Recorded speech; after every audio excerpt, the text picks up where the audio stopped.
For the final item of this World Justice Forum 4, I'm pleased to introduce Mondli Makhanya from South Africa. Mr. Makhanya is a member of the World Justice Project Board of Directors. He is a writer, but only after a very distinguished career in journalism.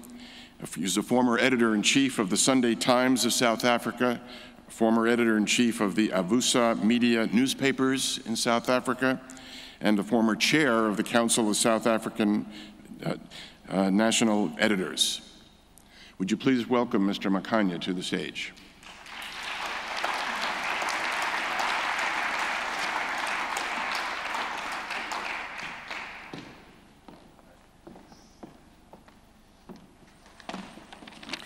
Now, how do I top that performance now? Promise you'll be getting no notes from me. I know everybody's very tired, so I will try to be very short. I'm a newspaperman, as has been pointed out, and as you all know, we journalists, we don't have many words. I'll be short. As I said, I come from South Africa, from a city called Johannesburg.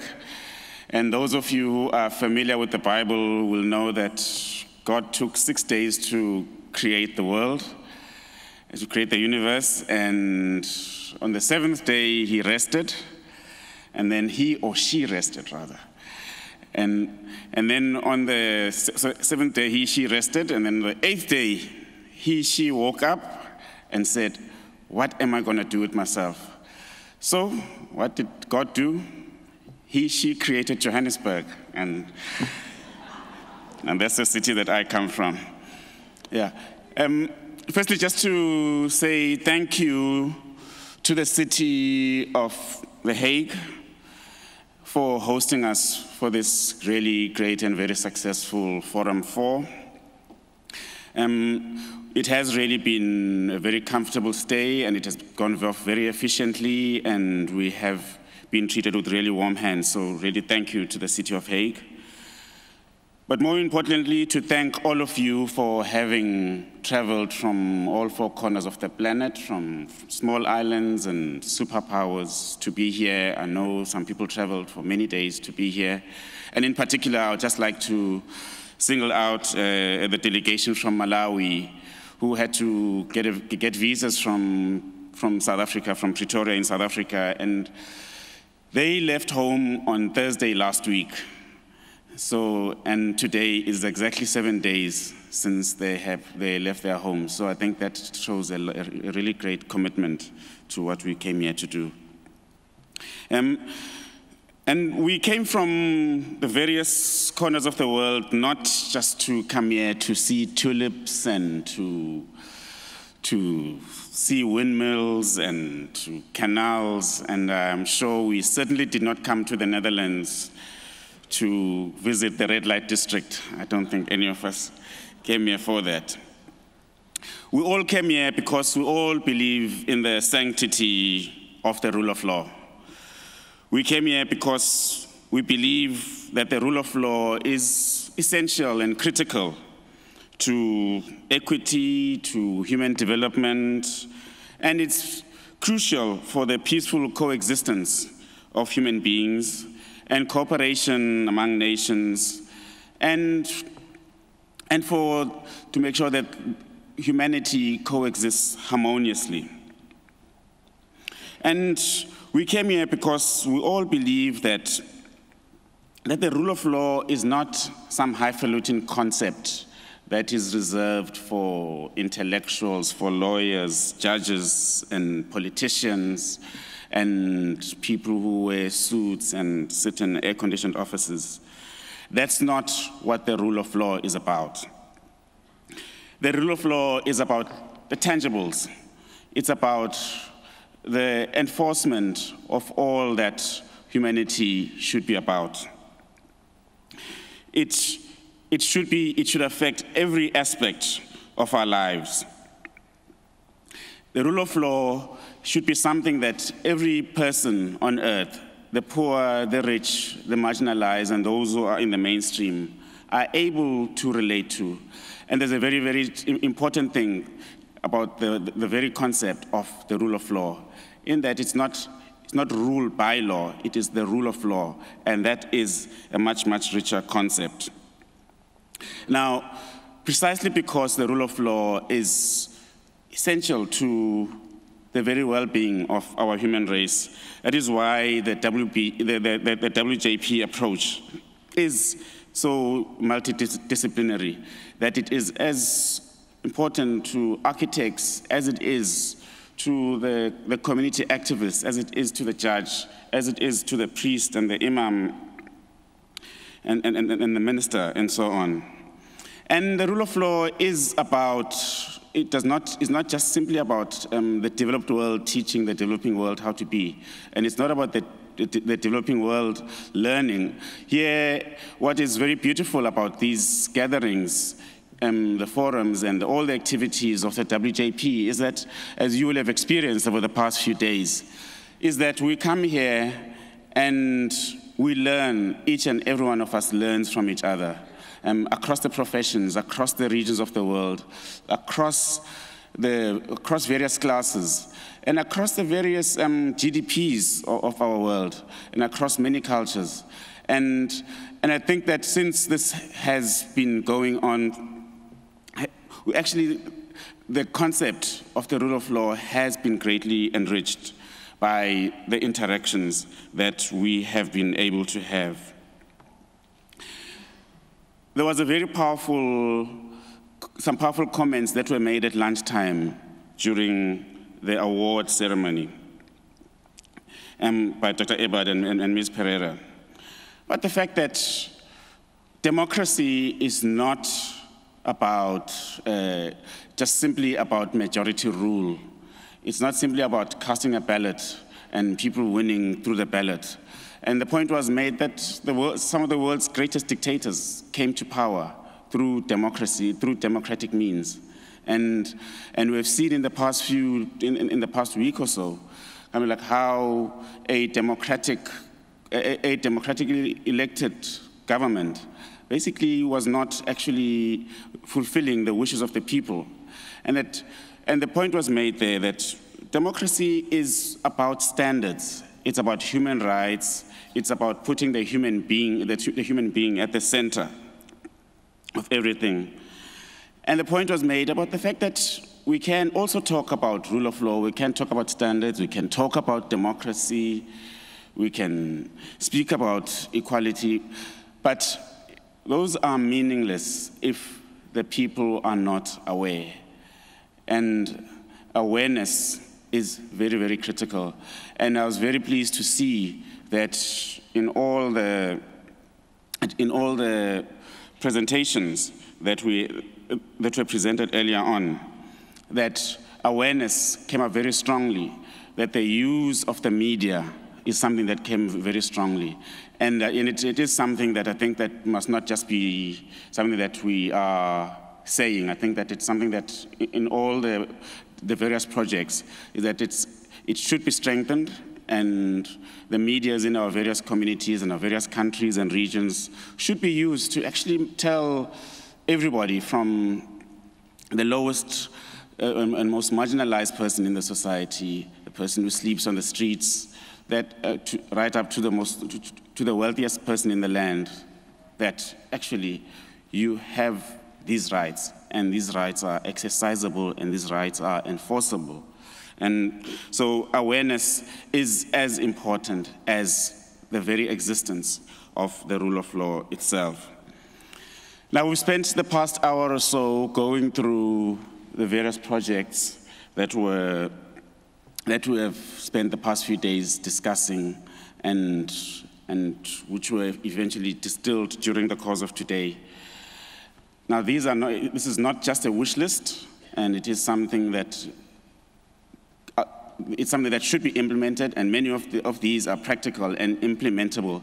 And it would be a great pity if we walked away from here and simply forgot about this and put to waste all the effort and brain exercising and the energy that we put into this and not actually implement. And in this regard, pleased to say that the WJP, there is a $100,000 seed funding for some of the projects that people are going to implement, and I would encourage you to exercise those. Then the details of this are on the website, and you have the contact details of the emails and so on of the officers of the WJP. Now at this point, I would like to segue a bit, if you'd indulge me for 30 seconds, and tell you about a football team in South Africa called Orlando Pirates. It's a magnificent team. And this team called Orlando Pirates, their sign is this, it's skull and crossbones. And it's so magnificent that when the tomb of Tutankhamun was discovered at the turn of the last century, he had been buried for 4,000 years by that point. And guess what position he was lying in? Like this. So 4,000 years ago, the ancients knew about this team called Orlando Pirates. But there is another team that is in fact, factually so, a heck of a lot more clinical and efficient than Orlando Pirates. And that team is the team of the World Justice Project. That is the team that put together this conference that we are at, this forum that we are at. And I would like to ask the staff of the WJP to come up to the stage at this point in time.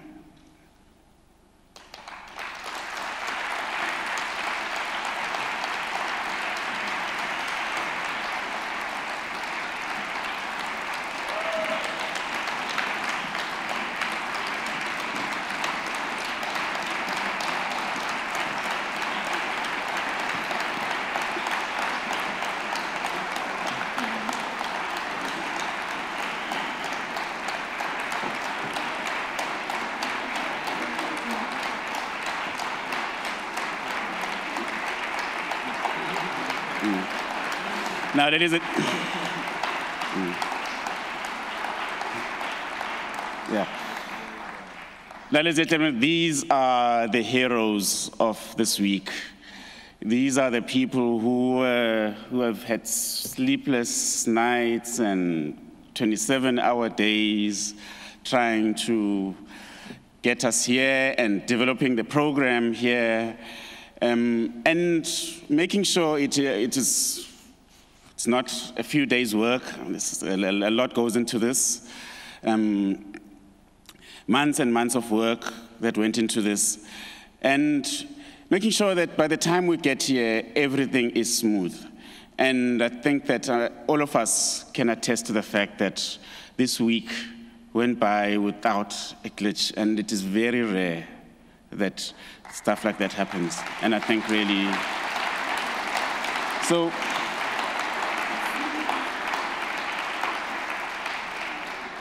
So thank you to WJP Orlando Pirates.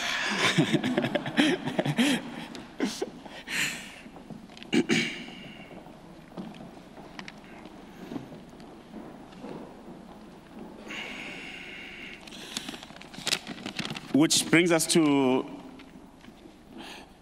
and sorry, before I move ahead, again, just some gratitude as well to somebody who does not like being recognized at all, very modest man called Bill Newcomb, a founder and president of this organization.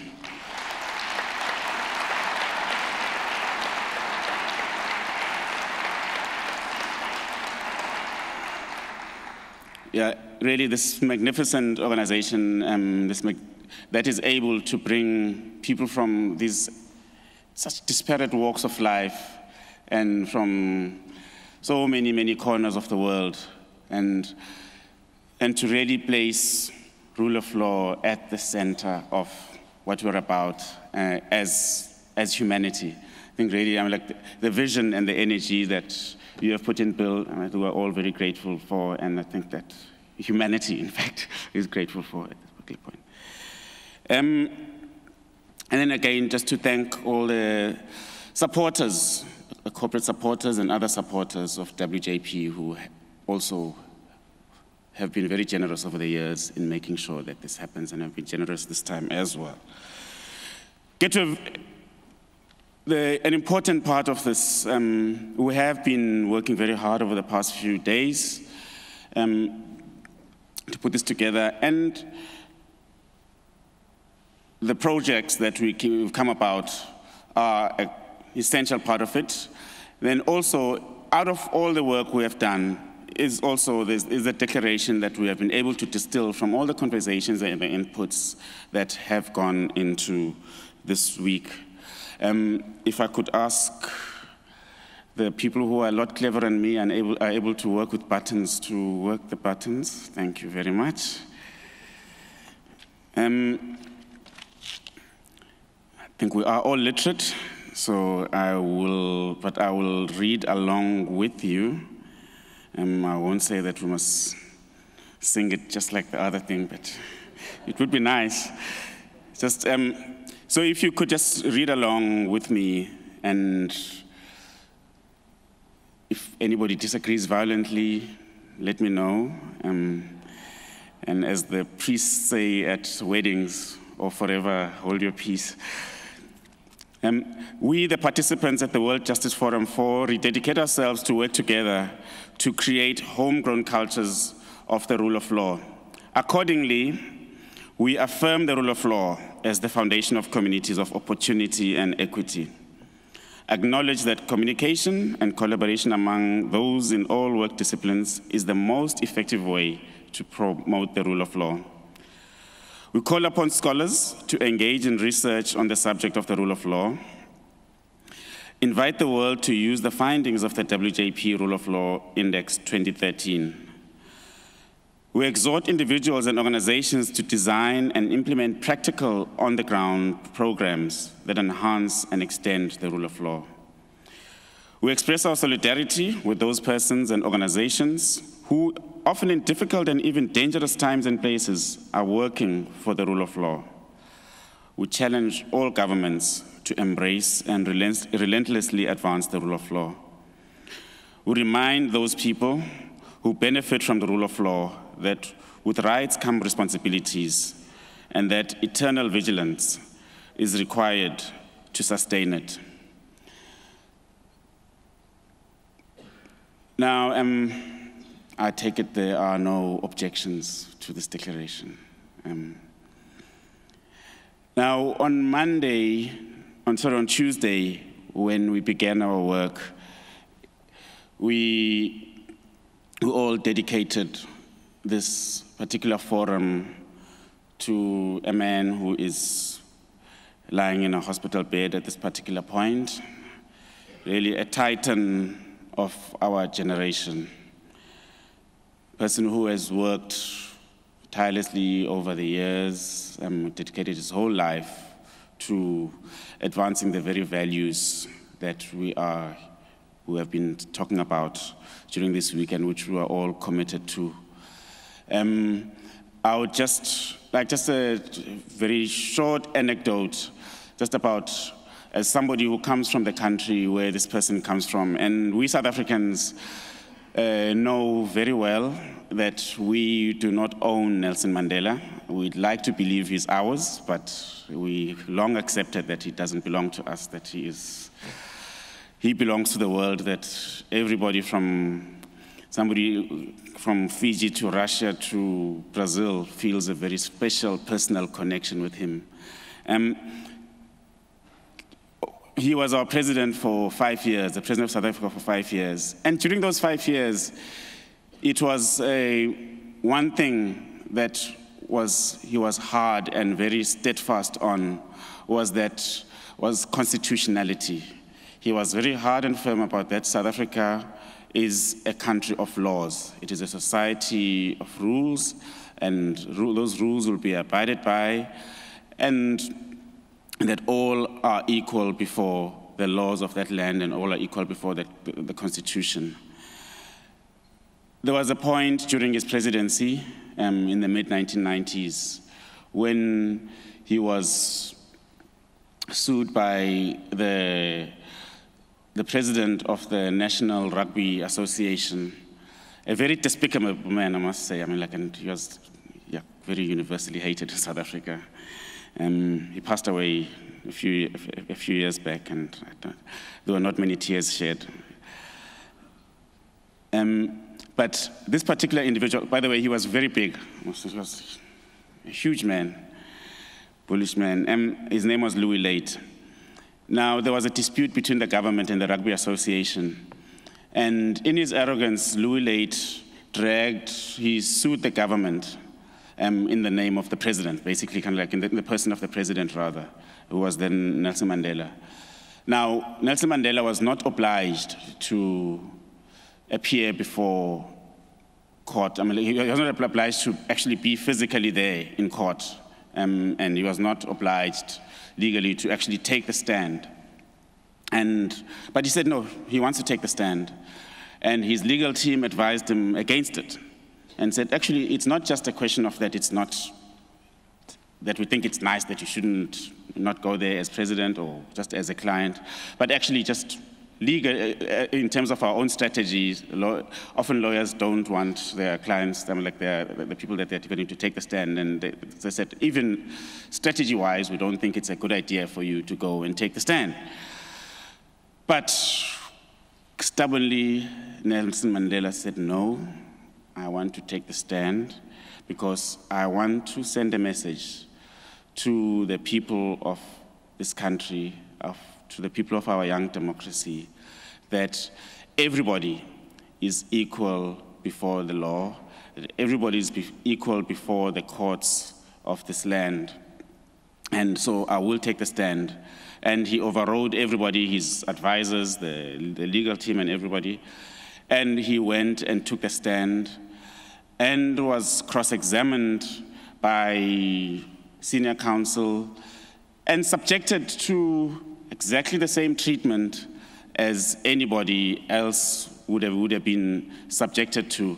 And it was a very potent statement, and symbolically, it sent a message to everybody, both the normal population, to the politicians, to the powerful in our society, that if arguably the greatest man on earth can humble himself before the courts of this land, who am I to think that I be above this land? And it's something that will have tied the current generation and future generations to that, and it is something that we remind ourselves of all the time, and at this particular point we are very conscious of in our country.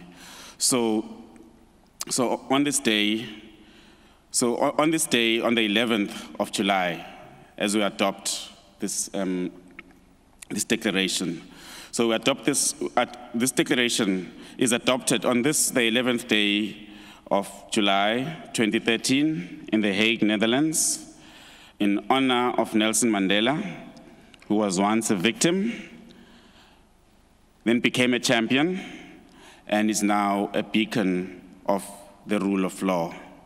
And in that way, I think we can segue into saying that many of us may believe that we cannot make a difference, but actually, he would not have made the difference that he made to South Africa, Africa, the world, had he believed that he himself cannot make a difference. And so, with these parting words, say, never believe that a few caring people can't change the world, for indeed, that's all who ever have. I think that is something that must ring in our ears as we go off and board our aeroplanes, and as we go about doing our work tomorrow, next week, next year, and into the future. So with those words, I'd like to bid you all farewell and very safe trips to wherever you're going. And in Zulu, we would say, hambani kahle, indlela enhle, inkosi inphephise inibusise. Now the translation of that you'll find on page 201 of the World Justice Project Index. Just if you, thank you. Travel well.